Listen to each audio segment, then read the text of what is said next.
Then there's California, a podcast featuring members of the California State Senate Democratic Caucus in conversation about their lives, legislative priorities, policies, and other related issues that help make California exceptional.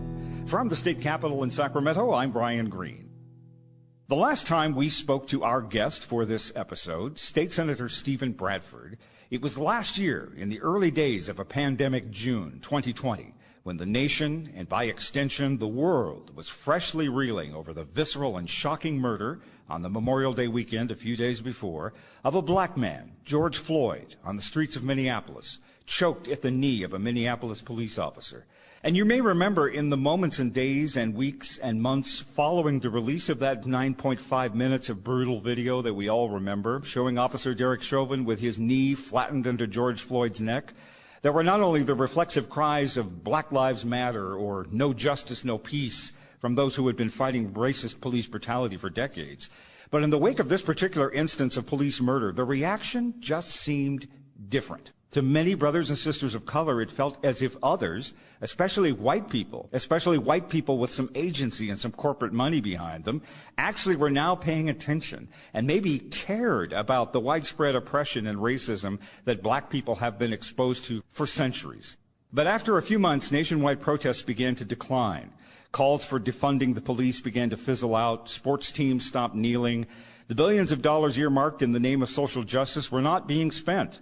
And even though Officer Chauvin was convicted earlier this year for the murder of George Floyd, black people were, and are, as we speak, still being shot and killed in the streets of America. But where we are starting to see some changes for social and restorative justice is right here in California, as two historic new laws attempt to balance the scales of police accountability for an officer's racial bias and misconduct and abuse, and a return of property rights in Southern California to the descendants of a black family who had that property stolen from them by a racist government in the early 20th century. The legislative and moral catalyst of those restorative justice policies and much of the reparation debate is State Senator Stephen Bradford of the 35th Senate District in Gardena.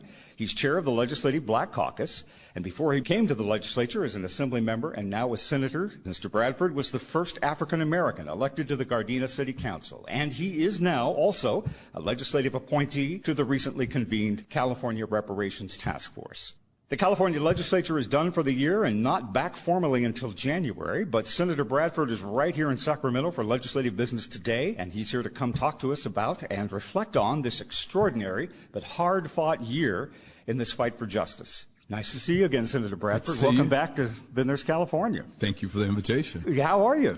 I'm doing well. I mean, busy, but I'm happy to be here. You know, there were so many times in the past year as headlines appeared and news events unfolded, the anniversary of George Floyd's killing, the conviction of Derek Chauvin, the 100th anniversary commemoration of the Tulsa massacre in June, seeing your social justice bills pass out of the legislature, that I wanted to grab you and bring you to this microphone so that we could catch up. But I'm almost glad now that we've waited until the end of the legislative session and the signing into law of your bills, that we can get your reflections on what has been an emotional and eventful year. And we'll get to the details of some of these milestones as we continue our conversation. But I wanted to get your assessment of what a year it's been in the aftermath of 2020 and moving forward and in the fight for racial justice. I mean, for me, it's just business as usual. But hearing from my colleagues and so many folks who are familiar with this, they say it's been a monumental year as it relates to criminal justice reform, restorative justice, and, as you said, atonement, so to speak, for some of the wrongs, many wrongs that have fallen on African Americans. So I'm excited about the success we had, but I think it's a reflection of, as you stated, the overall mindset, not only here in the state, but across the country, that there was and still needs to be an awakening, that there's great racial injustices that still exist. And so I'm excited to play a small part and, like I say, trying to address some of those wrongs, not necessarily fixing them totally, but at least having a conversation started and, like I say, making, I think, good progress this year. It has been a year and a half now since George Floyd's murder in Minneapolis. And when we talked last June, a few weeks after the killing, I'll never forget being in your office as we're getting ready to record the podcast, and up on the TV of CNN was broadcasting the indictment of the officers who had been accused of George Floyd's murder. And you were making observations about the incredible protests and civil disobedience that was going on in support of black lives. And it did seem different, that the cries of protest against racism and injustice, that the whole world was watching and listening and responding. And you were talking about how sick and tired you were of being sick and tired, to paraphrase Fannie Lou Hamer. So looking back since that early summer of last year, do you agree that things are different, or did the protests in any of it mean anything? I think it's definitely had a great impact, and I think things are different. One thing for sure, we have more dialogue, and it's more of awakening for folks who have been naive or want to believe that these injustices didn't exist. And I think what really is reflective is our non-African American allies who have come to the forefront and finally started to believe that we're not making this stuff up. Far too often they tell African Americans we always are playing the race card, but if that's all you deal us, that's all we have to play with. So I think they're starting to realize that there is great disparity when it comes to race in this country. So I think the last year and a half has opened people's eyes who have been very naive and in some ways oblivious to the white privilege and opportunities that exist versus their non-Anglo brothers and sisters. So I think African Americans have made a statement of sorts and have expanded the discussion to now, hopefully, legislative change, not only here in California, but across the country. I know one black writer said it was, to the black community, it was like an episode of The Twilight Zone. Without a doubt. I mean, many times, people have denied the fact that these injustices existed, and to have now such a cadre of folks coming forward in agreement, it was definitely encouraging. But at the same time, there's still folks who are in great denial. I look at Charlottesville, and 4 years after that protest of removing Confederate statues, the mayor, Mayor Walker, is not seeking re-election because of the just overall racism in her city that still exists, and the opposition to the real change that needs to happen in that city and still across this country. Sick and tired of just banging her head against the wall, even though she states that these were her allies, but when it came down to real social change, real political change, they're still not ready to move the needle. One area of debate in the wake of George Floyd's killing and the aftermath was the discussion in the cities and local governments across the country, starting in Minneapolis in particular, but also in cities here in California like Berkeley, about defunding the police. There was defund, reclaim, reinvest.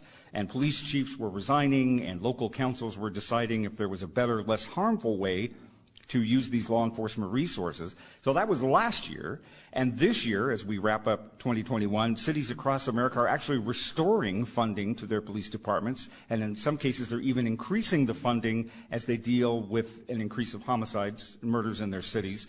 Interestingly, the city of Minneapolis, I think, in fact, today, on Election Day, is going to the ballot, and among the other things on their ballot is the decision of whether or not they're going to replace their police force with a Department of Public Safety and looking at a more holistic way of dealing with crime and the issues that are on their streets. What do you think about that? I think we definitely have to reimagine police, and people got up in arms when they said defund the police, but it wasn't necessarily defunding the police, it's reallocating those funds for other resources within law enforcement. Instead of buying paramilitary equipment from the Iraq War and Iran and Afghanistan and putting that in urban areas, spending more money, like you say, on crisis counselors, on drug counselors to intervene, medical professionals that could intervene when folks are having mental issues versus responding with someone with a gun and a billy club, so to speak. So that's what we were seeing, or at least the folks I dealt with, was reprioritizing that funding, because whether you're in a minority community or an affluent community, they want to be safe. They want responsive policing. In well-to-do areas, you have crime suppression. In minority and poor areas, you have community oppression. And that's what folks are sick and tired of, being oppressed by law enforcement. So they wanted, again, these funds to be redirected to have a more humane approach. I mean, we had legislation here in California this year, like Senator Kamlager's The Crisis Act, that hopefully will be implemented to, instead of responding with guns and riot gear, come with a more humane approach and let trained professionals interact with these folks who are having crises on the street. Well, ultimately, the legislative debate here in California, not just this year, but last year as well, in the immediate aftermath of George Floyd's killing, focused on law enforcement accountability and consequences for brutality and racism and violation of civil rights. And Governor Newsom signed into law earlier this fall your historic, what is called formally the Kenneth Ross Jr. Police Decertification Act of 2021, that allows California to decertify these police officers for misconduct, stripping them of their badge, kicking them out. And this has been a hard-fought battle for you, not only this year, but last year, but in particularly this year as you finalized this particular bill. And I know a lot of the genesis of this story, if you can walk us through it, has to do with the name that is on the title of that bill. Talk about SB2. The Kenneth Ross Jr. bill, named after a young African-American young man who lived in Gardena, right around the corner from me, 25 years old, who was shot 3 years ago by a Gardena police officer. And when I heard of the shooting, I was immediately asked who shot him, because, again, I grew up in Gardena, and for the last 30-plus years, I've known pretty much all the police officers on a first-name basis, from living there all my life and serving on the city council. And when they shared the name, I was unfamiliar with this individual, only to find out that he had transferred from Orange County after being involved in 3 questionable shootings there. So it speaks to the need for this legislation, because as we've all known here in California, you can be fired or even on the brink of being fired, and you can quit and easily get rehired by another police agency and continue with your criminal activity or abusive ways. So we want to make sure that didn't happen. So California joins the 46 other states who've had decertification in place for a number of years. And again, it's after a young man who, again, was running from the police, not towards the police. And this officer who responded, he was the last one to come on the scene. There were already 8 other units already there. Not one of them saw the need to draw a weapon. This guy pulls up immediately, jumps out the car, and pulls a AR-15, and you can hear him audibly saying, "I'm going to get me one today." And this didn't sound like a guy who's in fear of his life, and that's what he said to the DA when under his report that they filed. But this guy clearly came with his sole intentions of shooting someone. And again, a young man who grew up in the neighborhood, yes, had some challenges, but truly none to the extent that it should have cost him his life that day.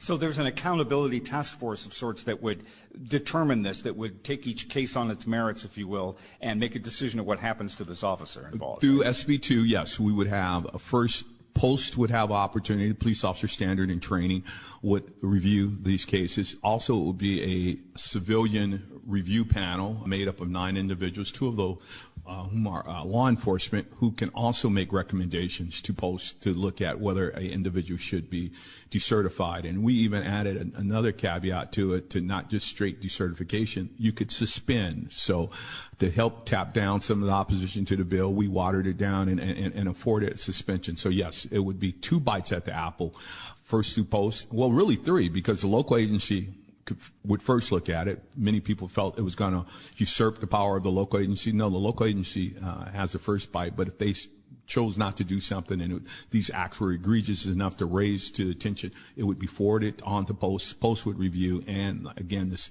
advisory committee also could make recommendations on officers who should have their case examined and whether or not they should be suspended or decertified. You worked extraordinarily hard on this bill, and I know Pro Tem Tony Atkins, who joined you as a principal co-author, did as well. This has been a tough year for you trying to get this bill out. Ultimately, you did. Bygones can be bygones. It's on the governor's desk, but it was tough. It was real tough. More opposition than probably anything I've done in my 22 years as an elected official, but it showed when all forces come together and you stay committed and focused. And yes, we couldn't have done it without the assistance of the pro tem. So I thank her immensely for her leadership. But we had an amazing staff, as I've always stated. Many times elected official gets a whole lot of credit, but it's also a lot of the work behind scenes that staff did on this bill. A young man in my office, Chris Morales, and Amy Alley in the pro tem's office. I mean, they spent hours. I mean, we were on 6 a.m. phone calls and midnight phone calls working out all the challenges here. And we appreciate all of our allies, but then sometimes the allies are some of the biggest obstacles as well, because they just don't understand the process of getting legislation done, and they approach it from an advocacy standpoint.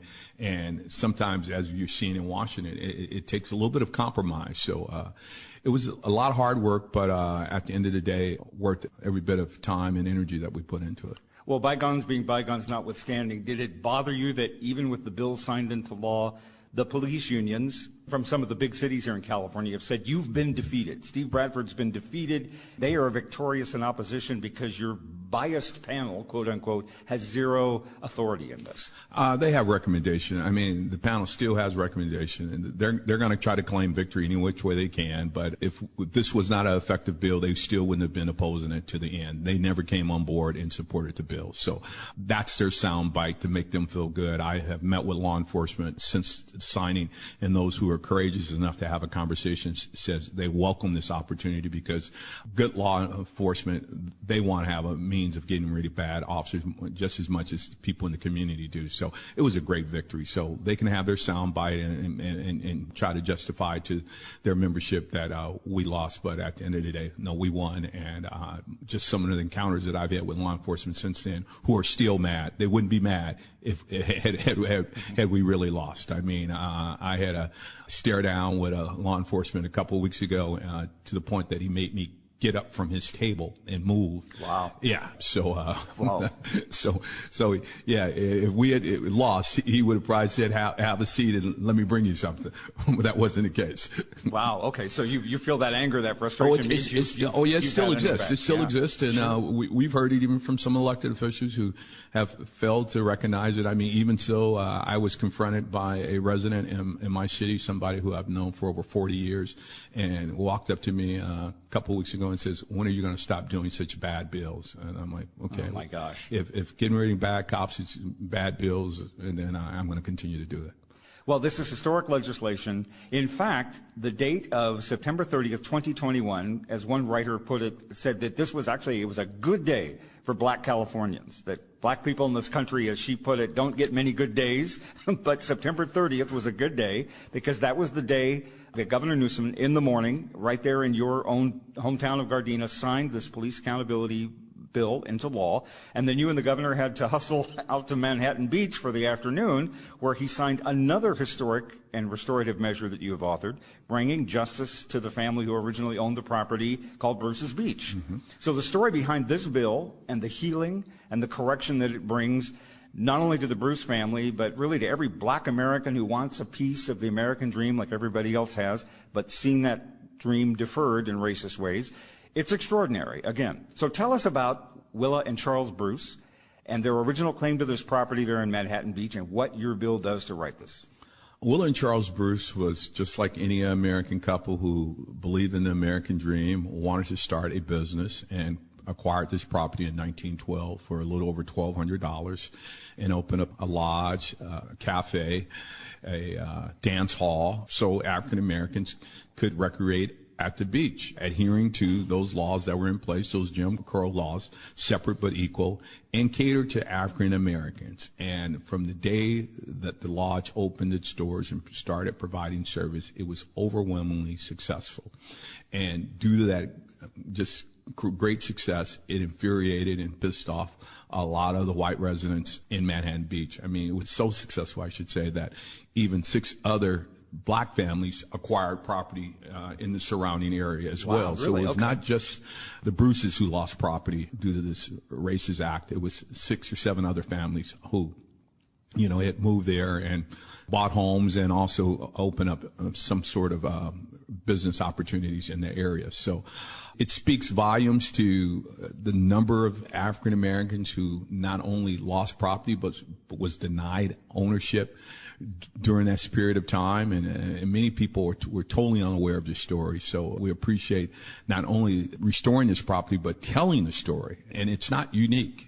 I mean, we can look all across California and all across this country of where African Americans have lost property due to racist behavior. And from the time they opened the door, they were threatened by the KKK. Right. They had mattresses set on fire at the facility. Many of their patrons had their cars vandalized, tires slashed. And imagine in early 1900s, vandalizing a car pretty much just put you out of commission. So absolutely, it wasn't mechanics on every corner to get you going. So it was folks that were stranded in these communities, but they stayed true to their mission. And like I was saying, it was successful for 12 years. And once they couldn't run the Bruces out by fear and intimidation, they used the law to commit a crime.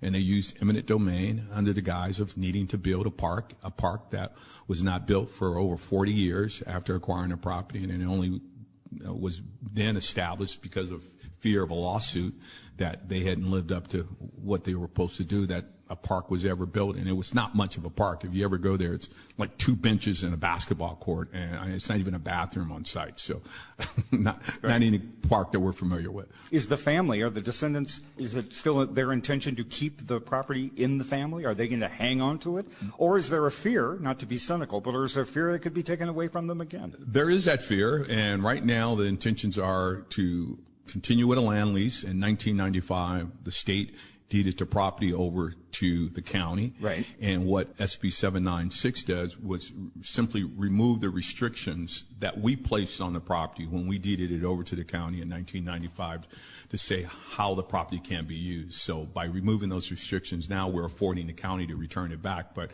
hopefully in the near future, they're going to continue with a land lease because, again, there's a lifeguards training facility on the property right now. Mm-hmm. So we want the family to have opportunity to have continued income until they determine what the long-term goals and objectives they want to do with this property. I remember watching the bill signing, the stream of the bill signing live that afternoon there in Manhattan Beach with you and the governor and the legislative leaders, your colleagues, and the local officials, even though I think only one member of the Manhattan Beach City Council showed up, but nevertheless, there was a turnout. Mm-hmm. And it was just an amazing moment. It was palpable. The community members that were there, and Anthony Bruce, the great-great-grandson of Willa and Charles, he spoke, he proclaimed, he prayed. Mm-hmm. And it was like witnessing this moment, even through an electronic stream, of justice, empowerment, and freedom, and even, if I can say, almost emancipation. Is that a right word to describe this moment? I think all those adjectives are great, or descriptive of what happened that day. It was atonement, a recognition of a 100-year atrocity, and it was an apology as well. We commend the governor because he did something what the city of Manhattan Beach still failed to do, and that's to apologize to the Bruce family. So it was a great day for not only California but America to see what atonement can look like. I won't necessarily say reparations because, again, this was their property. So we were giving back something that was stolen from them, but it's an example of what reparations can look like in the areas where African Americans were denied home ownership, and sheds light on the fact that the only reason they do not have generational wealth today is because the property was taken from them for racist reasons. Absolutely. Yeah. And you mentioned reparations, and then actually this whole Bruce's Beach event and the dynamics behind it is a direct line from that history to the formation of the California Reparations Task Force, the new task force that was signed into law as a result of a bill from your former colleague in the legislature and now Secretary of State, Dr. Shirley Weber, which you are deservedly and logically a member of this task force. You've convened a few meetings already since this last summer. This is the first of its kind, so we may be only one of 4 states that doesn't have police accountability, but we're one of the only states that has a reparations task force. So you're kicking off what is the study of the consequence of slavery and the systemic racism of this country and the state's history, and what the definitions of reparations are going to look like. Mm-hmm. Talk about the study, and what are we talking about when we talk about reparations? Well, I could say a study. We're going to convene for 2 years, and we've already had 2 series of meetings. Our next meeting is on December 7th and 8th. And again, we're looking at the history. We're looking at who's impacted. We're looking at who qualifies, so to speak, under reparations, and trying to put a framework on what reparations can look like, because we realize not everyone's going to get 40 acres in a mural, which was promised during the Emancipation Proclamation. But there are other ways to make, I won't say African Americans whole, but show them some kind of, like I said, atonement and recognition and payment for the suffering that they went through for almost 400 years in building this country, with little to show for it even today. So that's what the task force is challenged with, just exploring California's role and understanding the lingering effects that still exist today. I heard far too many people say, "Oh, that was 150 years ago. Right. I didn't own slaves." I mean, yeah. But your ancestors did. And as I've often stated, if you can inherit generational wealth, then you can inherit generational debt. And California and this nation owes a debt to the African Americans for helping build this country. It was built on the backs of African American slaves who were pulled from their countries and forced into chattel slavery and free labor for 250 years. So we're going to explore all of that. I wish it was an easy answer to come up with what it's going to look like at the end of the day, but we've had some heady discussion so far, and the biggest debate, again, is going to be who's entitled. The question was, if you lived in California, now you moved out of California, are you entitled to reparations? So those are all the things that we have to come and grapple with over the next 2 years. Well, you bring up an interesting point talking about California, which never officially sanctioned slavery, is now in this position to make amends for this national disgrace. But California does indeed have its own dark past of racism and white supremacy. Many folks say, well, California was a free state. Only a name only. They adhere to everything that the southern states had as it relates to slavery. If a slave owner came to California with a slave, you were still a slave when you came to California. In 1852, they passed the Fugitive Slave Act that allowed any runaway slave who sought refuge here in California to be returned back to Virginia, Mississippi, Texas, wherever they escaped from. And again, most of what Northern California and the gold mines, those were slaves that were brought from other states and worked in those mines and discovered all that gold.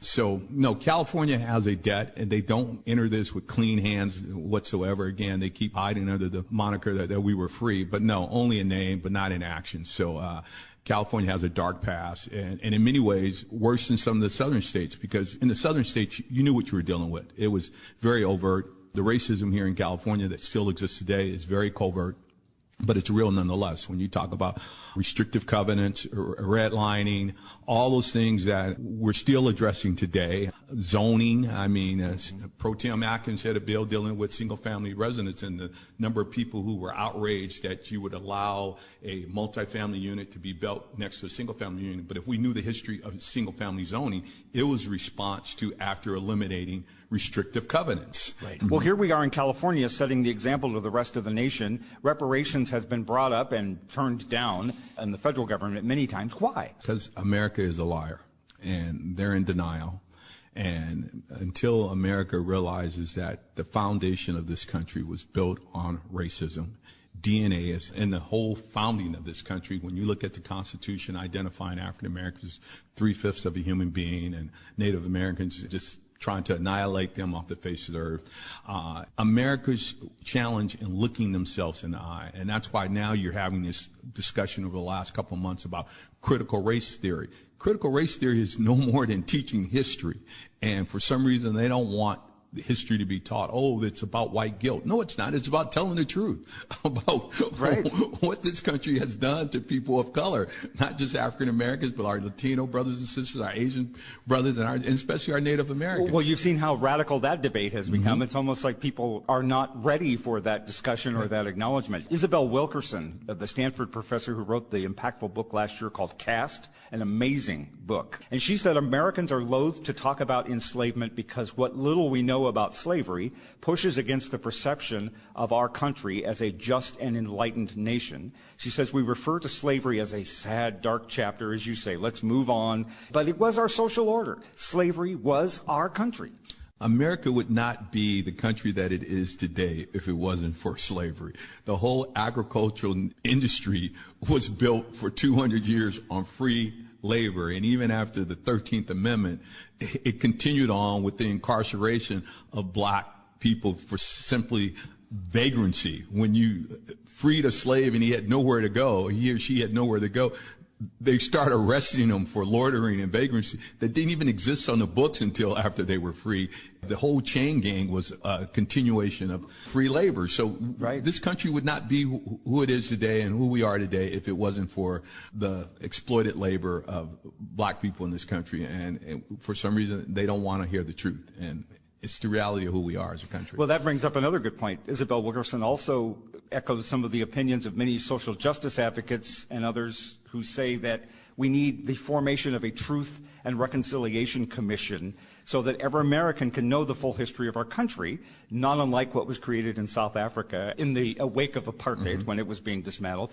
Do you ever foresee that happening in the U.S.? You mentioned Americans can't handle the truth. Can we handle the truth via a Reconciliation Commission? I would hope so. I mean, we have this reparations. I hope America comes to the light that these discussions need to be had, these truths need to be told, because if not, we're going to continue with the lie that this is the great land of opportunity and just freedom for everybody when it's still not. We're still facing the lingering effects of slavery in this country and racism in this country. And until we deal with it, I mean, look at the challenges we have every year on something as simple as ethnic studies. Yes. Assemblyman Medina's bill, which he had to fight tooth and nail to get passed, and it doesn't even get implemented to 2030. And I'm like, why are we so fearful? And we should know about more of European history than we do about American history and how ethnic people in this country have been treated. But like I say, slavery, the Trail of Tears for our Native Americans, the exploitation of black and yellow people, building the railroads. I mean, we need to know those stories. A lot of folks have never heard of not only Tulsa Massacre, but Africatown and Alabama, which was a colony of black folks who had built a enterprising town only for that to be stolen away from them. Many people are unaware of that Hilton Head, which is one of the golf meccas of the country in the world. In South Carolina. That island was where displaced slaves after emancipation were forced on that island to live, and not until they realized, oh, what a little mecca we have over here, what a little nice place where we can start developing golf courses, that they cut off the water supply to the black community in the late 1800s, early 1900s, and forced them back on the land and stole that away from them. But we don't tell those stories, and we need to hear those stories because, like I say, Tulsa is not unique. I mean, we had Allensworth here in California. The state park down there in the valley, yes. Yeah, that was a thriving town by General Allensworth, and also through cutting off resources to that town, that's why it pretty much vanished, so to speak, or could no longer survive. And it was because of, again, racist attitudes. And I mean, for far too long, this country was always said separate but equal. But every time African Americans made it work and they were successful, there was someone to come in and take it away from them because they were jealous of our success. Because we adhered to those laws. We say, okay, we'll cater to our own and we'll make it work. And it's many examples of where we did. So much progress has been made over the decades on behalf of justice and balancing the scales, calling out and acknowledging racism. But I know that there are historians who really believe that racism is permanent. It's part of our bone marrow, that it is so deeply rooted in the makeup of American society that each effort in successive times to correct it, to remove it, it still reasserts itself every time there's some sort of reform. And I know that's part of, you mentioned critical race theory, I know that's part of that discussion. But the civil rights battles of the 1960s, the voting rights bills, education desegregation in the wake of Brown v. Board of Education with the Supreme Court. There was a school district in Marin County we just read about, for the first time in 50 years, has a desegregation order by a judge. Marin County, California, 2021. So this is all so fragile, and what the last couple of years has bitterly proved to us is that it can just be dismissed and moved on and cut down and reduced and cut off. I think James Baldwin once said that the world was white for all intents and purposes, but now it's struggling to remain white. It's organic, it's never-ceasing fights. That's true. I mean, and I couldn't put it any more plain than that. It's in our DNA. It's in the DNA of this country, and until, again, we recognize it, and that's part of healing. To first recognize that you have a problem and look yourselves in the mirror. And America still is not willing to look itself in the mirror and say, hey, we caused many of these atrocities, and what are we going to do to help correct them because, again, we're still suffering from the lingering effects of the foundation of this country. Again, we're looking at what's happening in Charlottesville right now. They're pushing back. I mean, look at the reforms. I mean, overturning all the voting rights acts in the southern states right now. Here we are in 2021, and we're making it harder for people to vote, not easier. And those areas where we're making it harder are where you've had great African American and Latino turnout of working class people, and we're trying to make it harder for them, for democracy to work for them. So why? It's troubling. It's really troubling.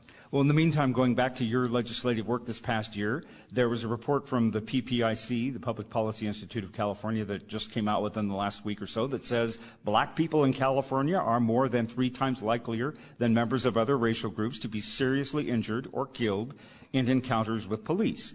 And then again, the legacy of Bruce Beach still shows us that the fight over eminent domain and forced land sales and redlining and segregated housing, it's still one of the contemporary challenges for the black communities in this country.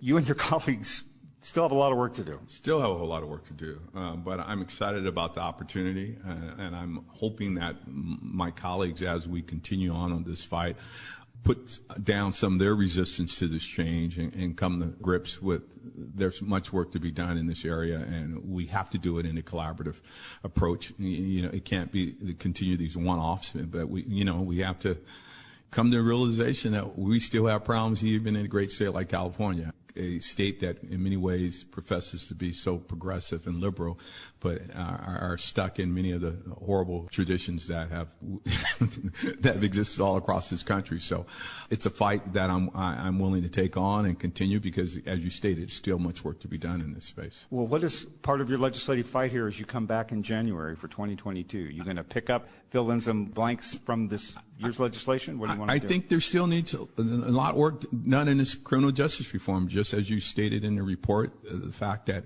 blacks are 3 to 4 times more likely to encounter law enforcement, to twice as likely to lose their life in an encounter for law enforcement. It lets you know that there's still much work to be done. There was also an article earlier last week showing the number of traffic stops just by mechanical brake lights and things of that nature, mechanical issues on cars that lead the black folks being 2 to 3 times more likely to be arrested and killed. So let's eliminate some of these mechanical interactions just because your blinker wasn't working, and it escalates into getting out the car and forcefully removing people. I mean, just as we saw Jacob Bland in Wisconsin, who lost his life simply because he had a air freshener hanging over the rearview mirror. That's the reason he was stopped, and that alone. And he gets shot, and now he's paralyzed from the waist down. So I think we need to look at these unnecessary vehicle violations that still are on the book that leads to real tragic outcomes when you talk about people of color or in poor communities. I want to leave you here just as a final thought. The actor LeVar Burton was quoted in an interview from this past summer. He was talking about, among other things, what being black in America looks and feels like in history, in contrast to contemporary times. And he said something, it just stopped me in my tracks, and I saved it.